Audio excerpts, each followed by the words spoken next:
Brought to you by Chitale Bandhu. Cotton king studio मधून तुम्ही पाहत आहात एबीपी माझा. दुपारच्या बातम्यांमध्ये आपल्या सगळ्यांचं स्वागत. नमस्कार, मी प्रज्ञा पोवळे. आपण पाहताय एबीपी माझा. बुलेटिनची सुरुवात करूया या तासाच्या हेडलाईन्स पाहून. Headlines brought to you by Chitale बंधू.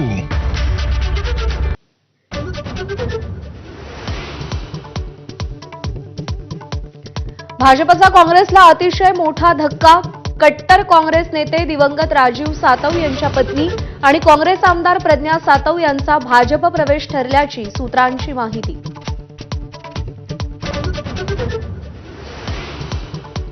क्रीडामंत्री माणिकराव कोकाटेंना कोणत्याही क्षणी अटकेची शक्यता. आज अटक वॉरंट जारी होण्यासाठी अर्ज दाखल. अजित पवारांनी कोकाटेंबाबत आजच निर्णय घ्यावा असं मुख्यमंत्र्यांचं भेटीत मत.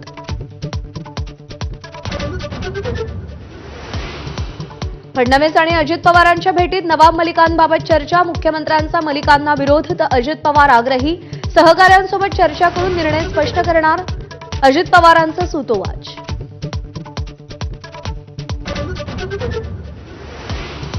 ठाकरे बंधू सोमवारच्या आत शक्तीप्रदर्शन करून युतीची घोषणा करणार. उमेदवारांची यादी आणि वचननामाही जाहीर करणार असल्याची माहिती.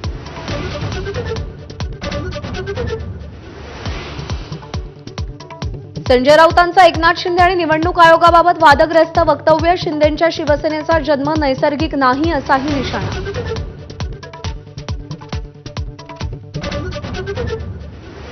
मुंबईत भाजप आणि शिवसेनेमध्ये जागांसाठी जोरदार रस्सीखेच सुरू. शिवसेनेला केवळ 52 जागांचा पहिला प्रस्ताव तर शिंदे 125 जागांसाठी आग्रही असल्याची माहिती.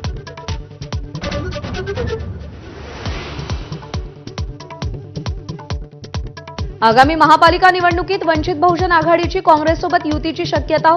हर्षवर्धन सपकाळांनी प्रकाश आंबेडकरांची भेट घेतल्याची माहिती. आमच्या त्यांना शुभेच्छा. राऊतांची प्रतिक्रिया. मुंबईमध्ये आज शरद पवारांच्या राष्ट्रवादीची महत्त्वाची बैठक. काँग्रेससोबत जायचं की ठाकरेंसोबत यासंदर्भात चर्चा होणार. तर निवडणुकीसाठी इच्छुकांनाही शशिकांत शिंदेंकडून भेटीचं निमंत्रण.